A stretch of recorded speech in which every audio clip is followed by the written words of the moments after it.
the topic today is how smart people make dumb decisions. And it's a very I would want to keep it very, very lively. And I know, like, I have done a lot of research over last 1 week on both of you.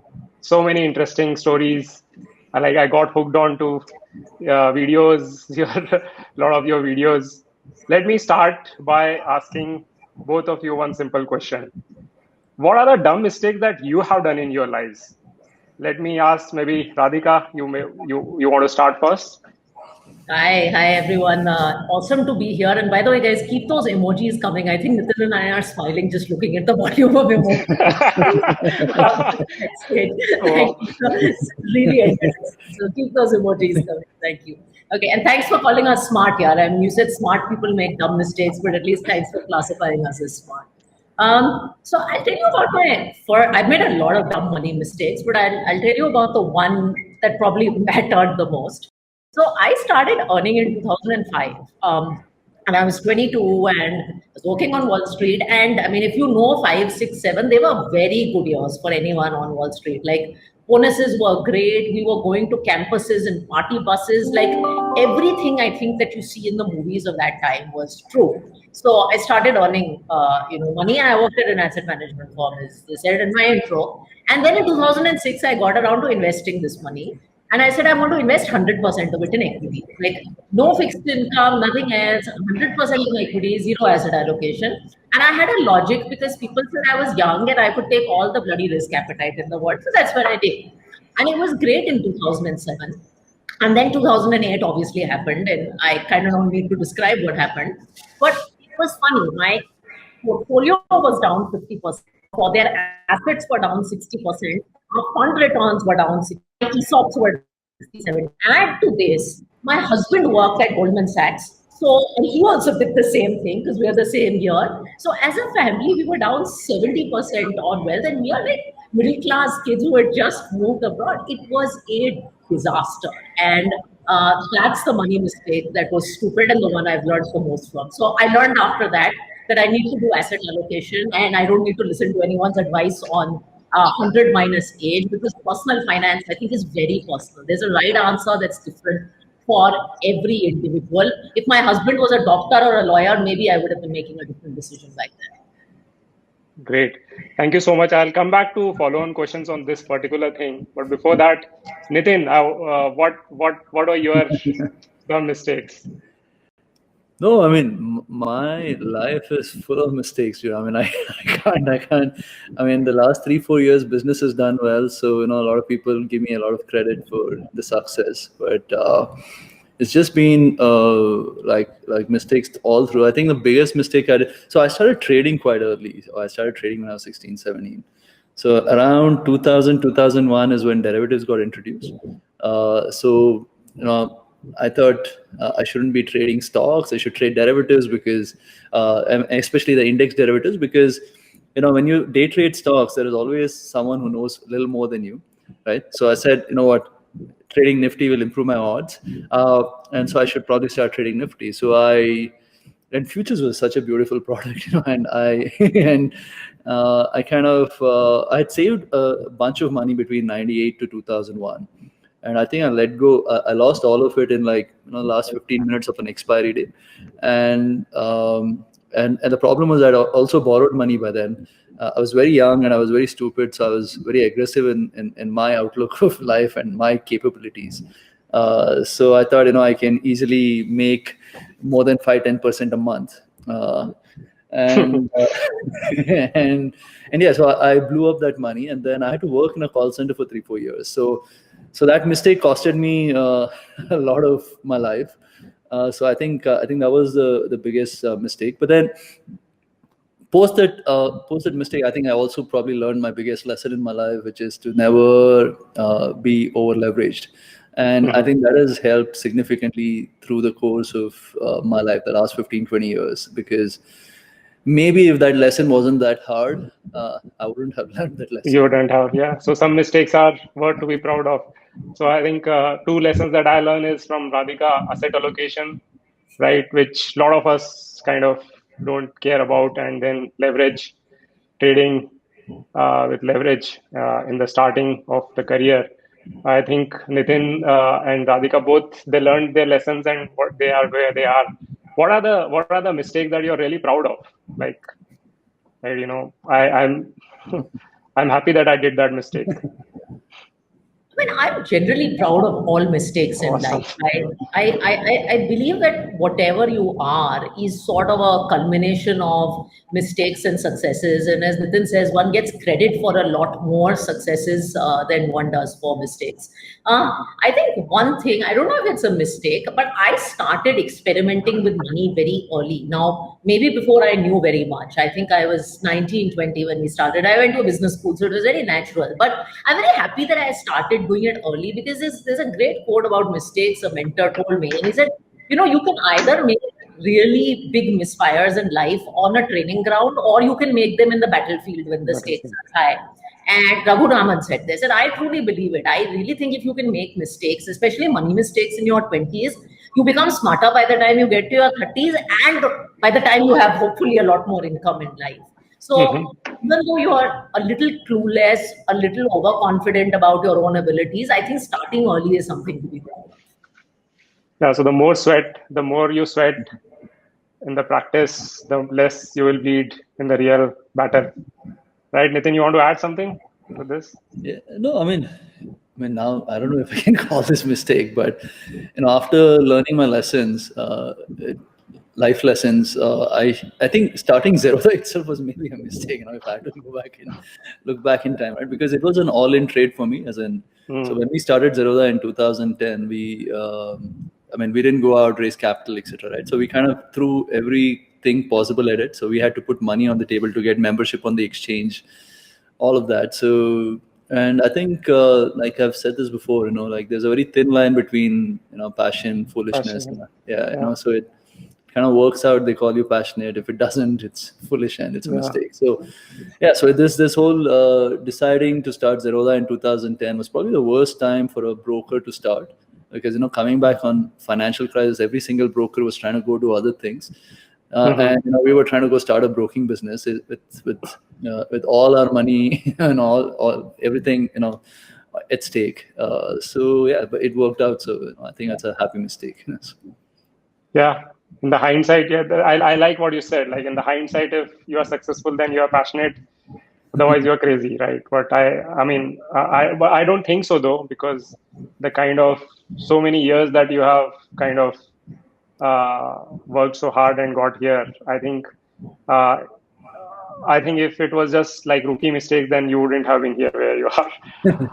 So anyway, so let's move on. Nitin, you keep saying, like Zerodha is one of the largest. Sorry, not one of the largest. It's the largest trading platform. And you keep saying that a lot of traders actually lose money.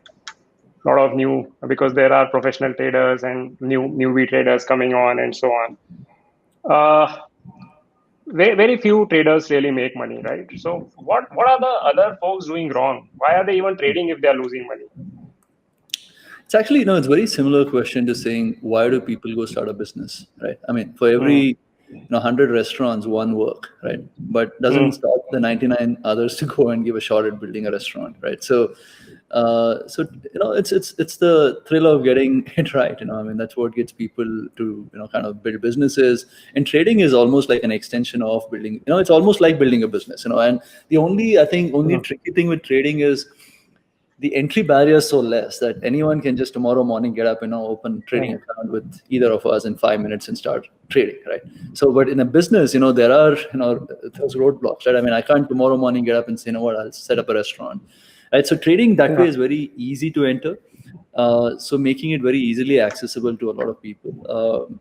Now, why do people make mistakes? I think a lot of people, right, tend to focus on what stock to buy, when to sell, right? To be very honest, I've done this for 25 years. I know experts from around the world, and I don't think anyone really knows, what stock to buy, why they're buying, why it goes up, why it goes. It's just you're just taking a bet. I, with 25 years of experience, my odds of getting it right might be 5-10% more than, say my son who's 6 years old, right? I could just give him 10 stocks and say, pick up, and, he might just actually do a better job than me, with all my experience, right? So I think I think the real focus when trading is actually around risk and money management, right? And which is what people tend to forget, right? You need to know how to manage money, and if you manage money well, even if you have a really bad trading strategy which gives you an entry exit kind of a signal, you still can come out on top of it. But the problem with most people is they don't focus on that. All their focus is always on what stock to buy at what price, and they just spend their whole life around it, right? And I think the big difference between a good trader and a bad trader is how he manages his money, right? So so for example, what is the maximum at any point of time? What's the maximum loss you're ready to take, right? You need to have that that's the most basic thing every single trader has to define before getting into a single trade, right? Because and this is very physiological as well. I don't know if you know this, when most people who when there's an accident, and it's usually people panic, don't do anything, and get into an accident, right? So it's essentially your heart pumping more blood to your brains, and you stop thinking, right? And even when you put more money on your table, you take bigger risks than what your body can handle. You put yourself into a position where you're not going to be sharp. You're not going to think all right? And people don't realize that. Everyone's trying to everyone trying to hit a sixer on every ball. It doesn't work like that, right? Getting your singles, and once in a while, when you spot that opportunity, you need to go for it. Because if you don't go for it, then you can't get outside returns, right? But 90% of your trade should be as small as possible, right? So I think the second thing that people don't do is bet size, which is if you're taking 100 trades, 90 of those trades should be with as little quantity as possible, right? And then when on those 10 trades where things are going right for you, probably increase the size of your bet. Right? These are very basic fundamental rules. I'm talking in context of very active trading, right? Active trading, futures and options trader through my life, and there's very if someone plays poker, it's very similar to playing poker. It's about waiting for the right hands. Until then, keep grinding types. So basically, so what I understand is, of course, people get very excited about the fancy of variable reward. You're getting, sometimes you win big or lose, and they kind of start playing impulsively, right? But a trader like you, who is, you will think through, as you said, like poker, think through every trade. It's actually boring process. It's like a very methodical process, right? But what I wonder is, now India is such a large country, and so many people are getting into investing, trading. Why do they even need to trade? So I agree, there are some people who should have who are looking at it as a business, right? But for people like me, you're doing job, you're doing a lot of other things in life, your family. Like Radhika, why do you think that people should even trade? Why not just invest in ETFs, or just do mutual funds, or Okay, you're happy. You're asking a mutual fund CEO this, so you know the answer you're going to get, and it's a long one. Yeah, I think. Don't you think that it is? Yeah, go ahead. Sorry. I genuinely think and there is nothing wrong with trading, by the way, and there is nothing wrong with sort of active investing yourself. I think life is a collection of choices and expertise, right? There are certain things in my life that I choose to do myself. Like, I like to manage my kitchen myself. There are other people who like to outsource it because they don't think they do such a good job with it, and they outsource it, right? So I have choices, and there are things I'm good at and there are things I'm not good at. I do believe, however, for 95% of the population, we underestimate the things that consume our life. I think between our work, between our day-to-day, I think we underestimate the things that consume our life. And I think mutual funds offer you that solution. A lot of hoopla is made around a couple of things. One is that, you save money by doing this and, not paying mutual funds a fee. We pay, I think, 100 rupees for a cup of coffee easily, but we hesitate to pay 1% for mutual fund fees. So that argument I don't buy. I think it's the cost of time. My father-in-law always told me the thing that professionals value the least in their life is time. So if you think that you can responsibly outsource this to a mutual fund, I think 95% of people should be doing it. I also think that people think of mutual fund in a very limited way. So it's a little equity mutual fund. They don't realize the range of options that there is out there. Between mutual funds and ETFs, actually, you have a very wide range of product options. From the most aggressive to the most conservative individual, from global stuff to US technology to mining to China, there's pretty much everything that you can do on an MF platform today if you want to be a passive investor. And for most of us, passive investing, and not passive in the ETF sense, just buying, holding, being quiet, and going about the rest of our lives actually works. I myself am a very passive investor. So people kept asking me, what did you do in March 2020 with your money? And the answer was, I actually did nothing. I continued my SIPs. They were happening. I do SIPs every month because I'm a salaried professional, and they just happened. And for most of us, that's a perfectly good way to live our lives. Yeah, well, it's not fun. It's not, and and this is the thing I question. I agree, trading is cool and trading is fun, and I started out as a quant trader myself. And perhaps it's on the mutual fund industry to make what we do a little more interesting. So that's we have something to be inspired by.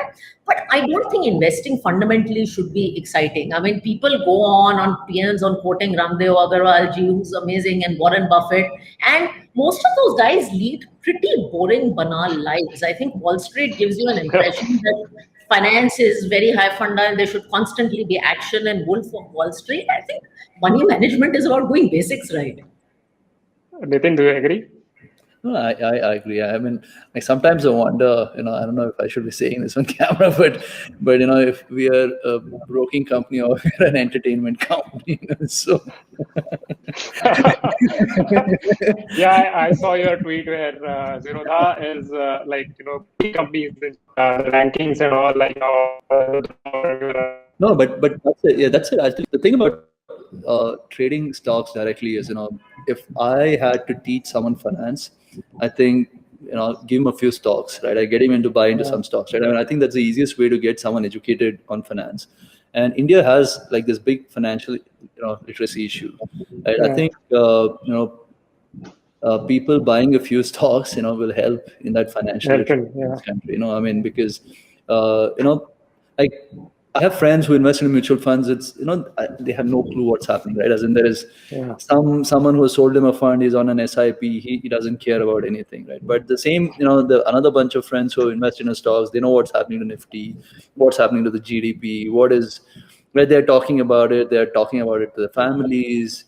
So I think we need a lot of that to happen because we in India, the understanding of financial markets, the products, I mean, the literacy, all of it is really, really low. So I think what is important though is when people come to the markets, they come with the right expectations, right? The problem is a lot of folks come in thinking they can make 30, 40, 50%, and they end up taking too many risks, right? As in, so as long as the head's on in the right place, I think direct investing is also like a great way to learn about finance.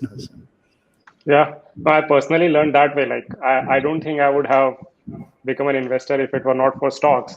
Although, I mean, I'm in both the camps.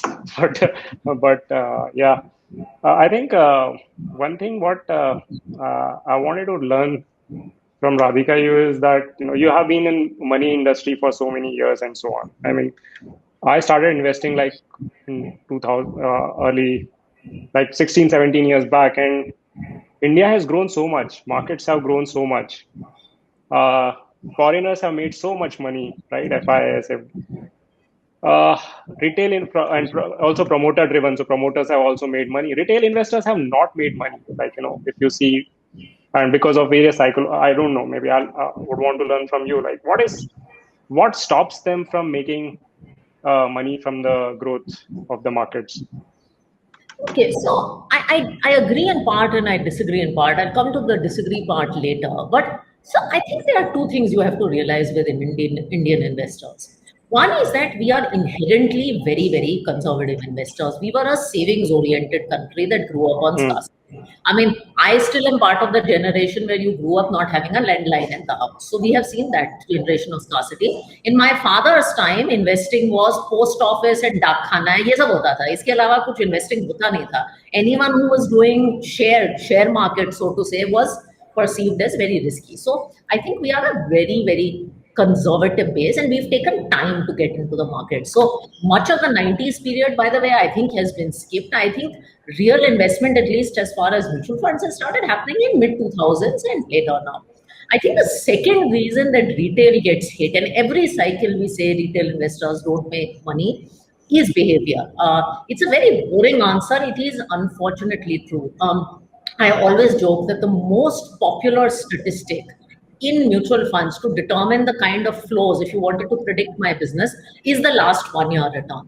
Invariably, if a fund does well on every online platform and every value research and media thing, the fund will look good, and I'll get enormous money probably when I should not be getting money. So I had this little fund called a guild fund, which I've never marketed in my life. In fact, I've written a post against my own fund, and suddenly last year it was number all on the charts, and it just started getting money.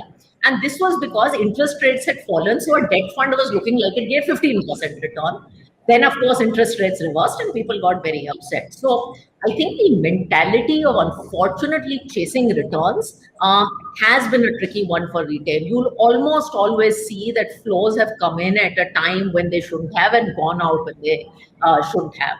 I do think, though, that 2020 has given me hope that some of this is changing in the mutual fund context. In the old times, in 2000s and that 2008 cycle, I think people came in late and exited early. This time in March, we actually saw record mutual fund flows when markets fell. And as markets have risen, people have actually pulled money out of mutual funds. Now, while the media says that's bad news, it also may be a sign of improving maturity. So I just think retail is getting better. And they're getting, by the way, more quality obsessed. I don't know if Nitin agrees, but I think it's really hard to bring a bad quality IPO to market today. People know what is good and people know what is bad. Nitin, do you think so? Maybe. I'm not sure. No, but the thing is, the quality of the investor is definitely going up. As in the kind of questions that we get asked, I mean, all of that has improved significantly, and I think this whole new generation of people who's coming to the markets at 20 to 30-year-olds, they question before taking a decision, right? And it's probably because they're born into this whole Google era where you're searching for everything before doing anything, right? Like my dad, for example, if a distributor came to him and tried to sell him a policy, he'll probably just buy it because he trusts him, right? But if I had to go do the same to my nephew, right, who's and assuming I'm selling it, he will still go Google for it, right? He wants to know, why is Nitin telling me what he's telling me, right? So which means that it's actually that way it's good, so because you have so many people questioning, and on social media it's very tough to get away today, with a scammy kind of an IPO. I mean, it can't be a bad IPO, can't come, but for sure, so yeah, so that's how So this trend that we are seeing, right? So if you look at since 2008, we haven't seen that something like, I mean, I was investing when we had seen that 2007-8 kind of scenario. We haven't seen that. After that, suddenly the inflow of investors completely dried up, if you remember, right? And probably that was the best time if we had invested at that time. How do people fight with that? Like, let's say if that something like that happens, do you see number of investors going down in the market? Yeah, I mean, absolutely. Like, we were just doing some research, like historically looking at new customers coming to the industry over the last 20 years. And so what the number of new investors that got added in 2007, I think that number was reached only in 2018, right? I mean, it took 11 years to get back to those levels. In the interim, you had onboarding, which became like 100 times easier. You had, everyone had access to mobile. I mean, even with all of those forces behind, end markets doing decently well. It's not like, from 2010 it did well. So I think stock markets are extremely cyclical, and the participation, I've seen this for the last 20-25 years. We are, as a broking business, we are as high beta as you can get as a company, in the sense, like, if you want to ask Nitin, what do you think about, what do you think new account opening will be? I'll tell, plot the mid-cap index. And then, I think we will be very similar to whatever happens to the mid-cap index, So how do you change the behavior? It's tough. I think what India has missed out in the last 20-25 years of of capital markets is this whole advisory ecosystem. Like advisors who have no conflict of interest and who are always constantly trying to help customers make money and who have a success fee, right? As in, not something where people are making a buck out of selling a product from the manufacturer, right? Today, historically, what happens is when my dad's distributor sells him a product, right? He's got an incentive on not educating my dad about the product, right? Because because the more complex it is, Commission. yeah, I mean, it's just that's how the structure has been historically, and which means that we have this whole era of people who have the only way they look at a financial product is historical returns, right? I mean, like what Radhika said, right? I mean, the markets, if fund is doing well, let's go buy this. If it's not, I mean, it's the same thing with stocks as well, right? Everyone rushes into something that's suddenly doing well, right? As in, so like, my hope in all of this is that there is an uptrend in terms of all of these advisory ecosystem, all these things that are enablers in place to maybe have a good advisory ecosystem in the country. And as and when more advisors come, professional advisors will end up turning investors professional, right? Okay. So because someone needs handholding, I mean, like while we'll introduce a lot of customers to the markets. If we don't handhold them, they'll end up doing the similar kind of mistakes, what people have historically What been people have doing. done. Yeah. So Yeah. I think that's a challenge for for guys like us, right? As in while we add customers to the business, how do we ensure that they are kind of not ending up doing the same kind of mistakes people have been doing historically?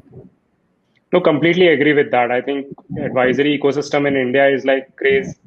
Like we don't have any ecosystem right now. Radhika, do you think is there anything else that investors can do to not fall under that kind of markets up and downs? So I think, and I'll make a comment on advisory in a second because I have a slightly perhaps different point of view of also seeing the offline industry. But I think one thing that investors have to realize is what am I investing for and what purpose am I investing for and what goals are they investing for. Many times people will come and they'll write on Twitter and they'll say, ma'am, tell me the best mutual fund. I mean, that is the worst question to start asking anyone. Tell me what is the best mutual fund for me may be a better question to ask. But you have to realize, as I said, that personal finance is heavily personal. So what is right for Radhika may not be right for Nitin, may not be right for Lalit. And I think when you're anchored to your own goals, you stop following the herd and making a lot of the mistakes that everybody else forces you to mistake. We live in a time of FOMO, and I mean, FOMO has always been there. Newton had FOMO, right? It's a known fact. But I think when you're anchored to your own goals, you're a lot more focused on what you want to achieve. So I think that's one thing that investors can go out and do. And as far as advisors, look, I mean, I've worked with now probably 4,000-5,000 IFAs that we work with actively, many distributors, many advisors, fee only, commission, I think the whole range. And I would say one, help is important. I absolutely agree with Nitin, and good quality help is important. I mean, our brand campaign is advice zaruri hai. We really believe that help is important. The question is finding good help. And I do believe even today there is good help out there and there is bad help out there. There are people who go out and missell you stuff, but there are a whole bunch of quality people who I would be very comfortable, by the way, handing over my money to as someone who's reasonably evolved. I think one thing investors can do is ask advisors better questions, ask mutual fund companies better questions. So don't ask me questions about why my healthcare fund was negative in the last 3 months. Understand what my healthcare fund does. So I keep saying the way that mutual fund companies and advisors will give you more disclosures and give you more information is when you as a consumer ask. Force transparency on us. There's some we'll do ourselves, but force us to give you tougher answers to tougher questions. Got it. But then I have also a counterpoint there. There are like lots and lots of studies have been done where alpha funds, basically, the active funds who manage customers' money, and no matter how aware customers are about it, but people have not been able to generate alpha, right? Like it's like monkeys hitting the darts, like have performed better is what I have heard.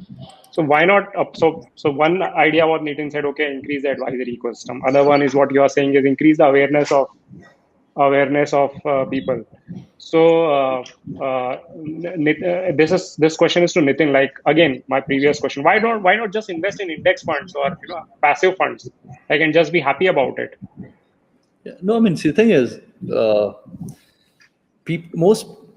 most people who come to the markets, right? The enabler is greed. Right? I mean, let's be honest about it. As in, I think if you were to go tell someone that what fixed deposit does 6-7%, you can make 10-11% by investing in the market. I don't think people will come to the stock market. They'll say, dude, why take risk? Let me just stay invested in fixed deposits, right? So people come to the stock markets and get into direct stocks or actively manage funds because they want there is greed, as in people want to make more money, right? As in and greed is essentially what gets people to do what they're doing, and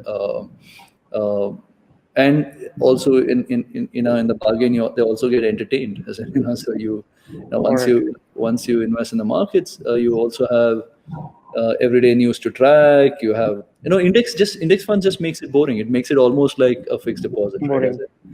And but yeah, if I were to if I were to meet a friend and he were to ask me, then I just want equity exposure and I want it to be boring, and I don't care about I'm not greedy, and I don't want like a 20% per year kind of return, etc. I mean, I would advise today maybe at least for the large caps, I think index is a no-brainer. But I think mid-cap funds, the alpha is there, right? As in mid-cap and small cap, the managers are beating the index. So yeah. Okay, so let me. So there are some lot of audience questions coming. I want to ask some of them, but one of them is like going to the primary question, which is we are still not answered. Why smart people make dumb mistakes? Like why? Why do smart people make dumb mistakes? Because they are people, and you can be smart on a certain lens, but you have the same tendency. So I don't know. Have you read the Newton story? There's a great story of how it's in the Intelligent Investor. He was attacked by a case of FOMO, and he basically bought a stock, doubled it, sold out of it, and then bought it at a much higher price. South Sea bubble. 4 times the quantity because his friend said so. So now you created FOMO as a millennial word. Back in whenever Newton was around 1600s, 1700s, FOMO still existed, right? So we are human beings, and I think human beings make mistakes, however smart they are. That's just what it is, and it's okay to make mistakes. Yeah, Nitin? I totally agree. I think, like I said, right, there's fear and greed, right? It reacts to different people differently. Now, if I were to actually look back, right, as in, I mean, there's like a lot of folks I know who traded the markets. I think the lesser educated the person is, the more profitable he has been, right? I mean, I'll give you the reason for this, right? Like for example, like if I were to pick up. So the thing is, a lot of people define smart as knowing more, right? As in being more educated, reading this one book a day and all that crap, right? I mean, I'm saying that doesn't really define you as a smart person, right? As in, I think some of the smartest traders I know are people, some of my Marwadi friends, right? As in, they're just brilliant. I mean, they just get how to manage their money well, right? And how to be in control of greed, fear, when to bet size, when to go all in, when to just stay back and have patience to wait for the next trade and all of that. I mean, those are the things, skill sets that are required when you're trying to build a business, when you're trying to trade, and when it comes to money, right? Smart isn't just knowing more, right? Knowing more doesn't qualify someone as smart when managing with their money. I think being able to be in control of your greed and fear, I think, is a lot more important when you're and just knowing how you are as a person, etc., is a lot important. So yeah, so smartness, as Radhika also said, smartness in one domain does not translate to another domain, need not translate to another domain. And emotions like fear and greed, as Nitin is saying, are more important than understanding AI or ML. Okay, I'll ask some more audience questions on advisors, right? There are so many advisors. Like, how do you find out who are good, who are bad, like who is credible, who is not? I can take a crack at that. So I think Yeah. one, there are two kinds of advisors out there broadly. I mean, outside of the banking system, there are advisors who work on a commission model, and there are advisors who work on a fee-only model. The former are called distributors. I would first tell you neither one is bad. There are good and bad in every category. So don't fall for the labels. The second, make sure that I mean, this is basic advice, but people don't follow it. Make sure that your advisor is AMFI, SEBI registered. Anybody in this country who's operating without basic licenses, just give it a skip. And third is, I think, the questions you ask your advisor. So if your advisor is coming to you, as Nitin was giving the example with his dad, and the first thing he's doing is saying, buy this insurance policy or buy this mutual fund, you know that that conversation is going nowhere, right? The advisor's first questions should be probably the first two meetings should just be understanding you, what you want to do, what your risks are. Don't ever let anyone pressurize you into making a decision or a purchase. Don't. That's the definition of a sales agent. A good advisor is someone who asks questions. A bad advisor is someone who's pushing a product. That comfort, I think, you have to establish. The one other thing I would say on this is, once you appoint an advisor, do trust him. So one of the great things I've seen with a lot of Indians is we have 7 advisors. So we don't fully trust this one. So thoda yahan bhi de do, thoda yahan bhi de do, thoda idhar bhi de do, thoda idhar bhi de do. If we think about it from the poor advisor's point of view, he actually doesn't have full color of your entire portfolio. So he's actually making suboptimal decisions. If you have one or 2 or 3 maximum people that you deal with, you can do a little cross-checking like you do when you get an important surgery, but also the end person. That's important. So I think it's important to have define a stop loss saying this is how much maximum I'm ready to lose for this experience of mine, right? As in, because if someone's good at trading, I've traded for a living for a lot period of my life, and I think one of the most beautiful things I did, right? As in, it's like playing PUBG the whole day, So I'm just kidding, but but trading is if you're good at it, it's like playing a sport for a living, right? As in, but the thing about trading is not everyone's made to be a trader. You can't just read a bunch of books or learn from Sachin Tendulkar and become a cricketer, right? It doesn't work like that, right? As in, you have to have genetically you need to kind of have hit a lottery to be a certain way to be able to trade, right? But it's definitely worth a shot to see if you are one of those guys who's been hit with the genetic lottery, right? And so define a stop loss in terms of time, saying I'll try this for 1 year if you're actively looking to day trade and all of that, and give yourself like a maximum loss, saying what, I can afford to pay 5,000. I can afford to take out 5,000 rupees from my salary for the next 20 months. So a lakh rupees is the maximum I can lose on this, and stick to it. And don't. I mean, the biggest challenge here with most people is everyone has this mental kind of a model saying this is where I will stop, but no one stops, right? Because usually what happens is you let your ego take over, and you start throwing good money at bad money, right? As in, essentially, once there is loss, people don't like to accept that they've lost, right? So what happens is when say we are playing a sport, right? As in and say I lose a race, right? It's publicly acknowledged by everyone that I lost a race, right? So I can't not say that I didn't lose. In my head I can't say, well, I didn't lose, right?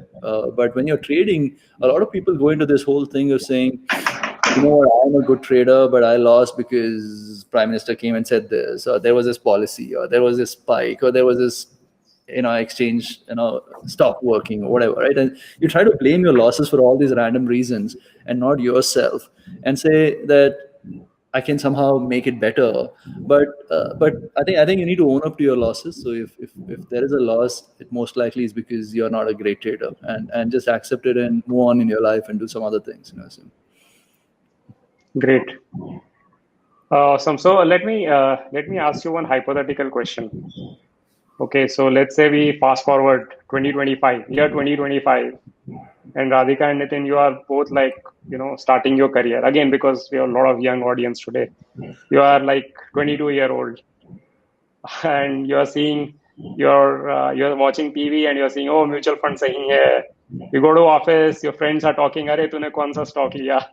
Or kaun sa stock is, which stock is running. there are billboards with stock charts and so on. Like, what are you going to tell yourself? What are you going to do? I guess, okay, this is a tricky question, and I try to be unbiased in the answer. Honestly, as a 25-year-old, I'd be very curious about both. So if I saw a mutual fund ad on TV, I would probably want to find out कि ये mutual fund क्या चीज़ है, what happens in it. And then if I heard about my friends talking about stocks, to be honest, I'd be very curious about how this works. Hopefully, after doing some study and thinking, I would find out that one, they're not very different things. One is a vehicle that holds stocks and is done professionally, and one is doing it myself. So one, I would find out they're not too many different things. And I think depending on my temperament, hopefully I take a decision one way or the other. If I had the time to trade stocks, I'd do that. If I felt I was busy doing other things in my life, I'd hopefully hold mutual funds. I mean, I've never held a single stock in my life, by the way, outside Edelweiss. So I'm the opposite. So that's what I actually did. This is chances what I would think I would do. Nitin? I mean, the thing is, over the last 3-4 years, I've been lucky to interact with a lot of successful people. And what Radhika just said, is I think is the key. Like one of those foundations for a lot of successful people, which is curiosity. And as in the day you stop being curious, I think is really the day you stop growing as a person. Right. So for every young guy out there, I mean, I don't know if it's 2025 or 2050 or back in 2000. I think the trick is about just being curious about knowing whatever's thrown at you. And so I mean, I think I would, knowing me, I think I would trade stocks. I never invested in mutual funds. You live the same life. So being curious is the word basically. Curiosity is the word from both of you for all the folks out here. Great, awesome. So I think we are now running out of time. I want to do a rapid fire round. Just very very quick questions to both of you, and then we will wind up. And if there are any more audience, maybe I can take one more audience question here. Let me see. There are a lot of them. So one question maybe. Will algorithms AI trading replace all human trading in the future? I can give this a shot. See, the thing is, all these algorithms, etc., right? I mean, they're actually managed by a human, right? As in, until tomorrow, if AI takes over the world, and then we are all just in this matrix where we are being run by someone else. But until then, the program is only as emotional as a person who's built the program. I mean, I can go stop it any point of time. I can change the rule engine, etc. So as long as the world is like that, I don't think they're going to take over the world. I mean, but the day there is true AI, I think then we all have a big problem. So, correct. Radhika, you want to try this? So I started as being a quant trader for the first 5 years, and I'll tell you, even in the mutual fund business, there's a lot of the funds. One of our largest funds is a quant-powered fund, and I think the right answer is a blend of human and machine. Always, humans control machines, as Nitin said. I think machines bring a lot of discipline both to the investing and trading process, especially the investing process. I think they put rules, formulas, and a lot of the mistakes that we talked about, behavioral biases, not entering markets when they're too expensive, entering when they're too cheap, all of that stuff, I think machines do really well. If humans can think of machines not as competition, but more collaboratively, I think that, is at least in asset management, I think that's an important part of the future. Got it. Great. So now I'll move to this rapid fire. Maybe I'll ask one question. Maybe Radhika, you can answer first, and then Nitin. Right? What do you know now that you would have that you would have known 5 years back? It all works out. It all works out in money and in life. It all works out. It all works out. At the end, all is well. Okay, Nitin. Oh, sorry. We both are doing the same questions. Yeah, same questions. What do you now know? What do you know now that you should have known 5 years back? Sorry. I mean, okay, I'm blank right now. I mean, yeah, I for this one, I'd just say what Radhika just said. It's Now life the just goes on. So, I mean, nothing. next question you will have to answer first. Okay. Trading is injurious to wealth, yes or no?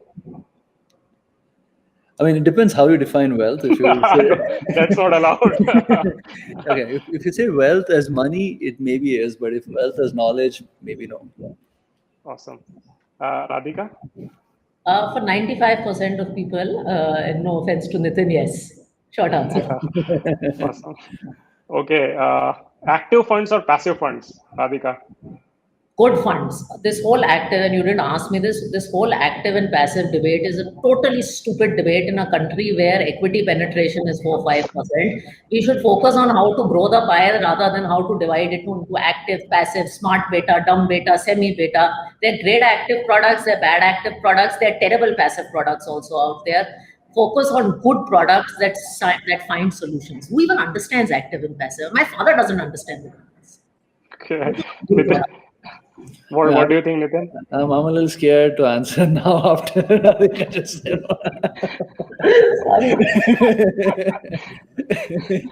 Uh, No, but yeah.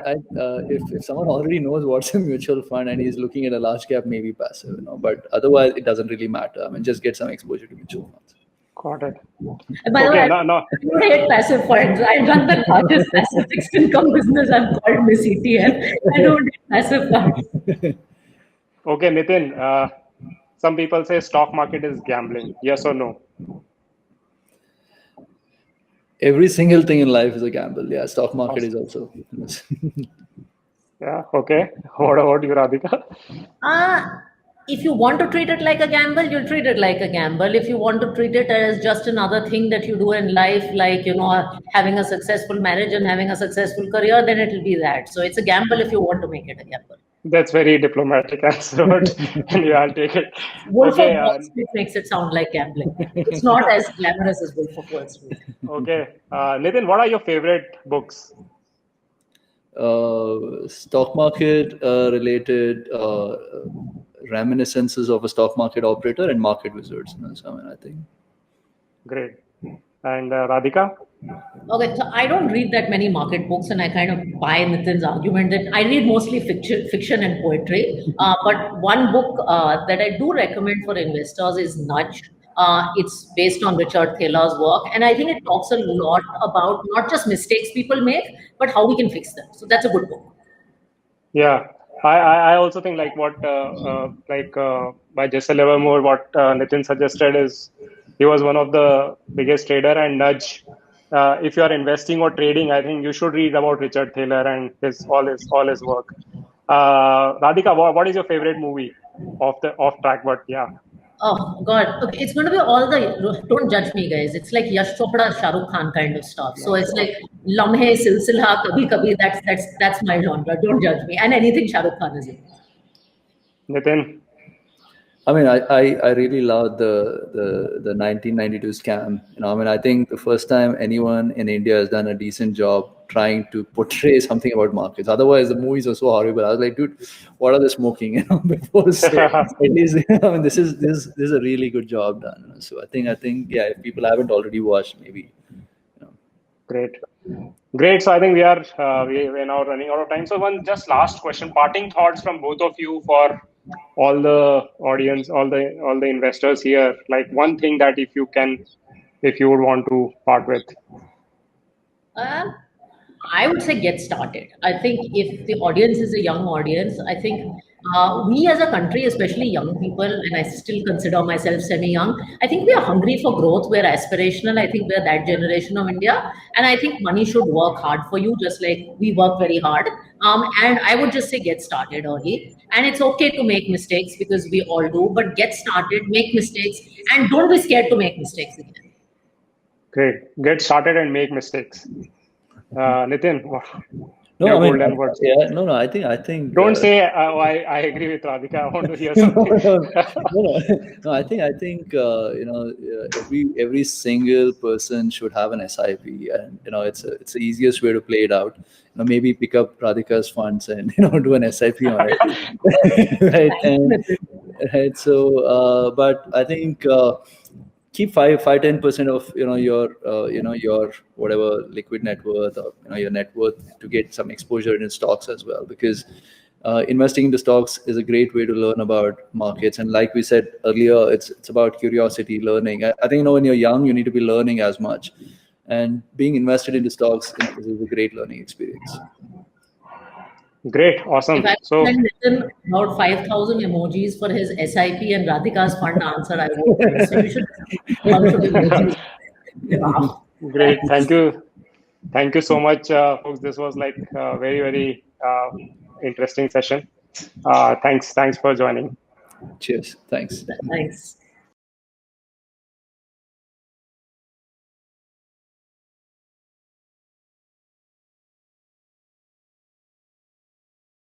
Investment in securities market are subject to market risks. Read all the related documents carefully before investing. Please read the risk disclosure documents carefully before investing in equity shares, derivatives, mutual fund, and or other instruments traded on the stock exchanges.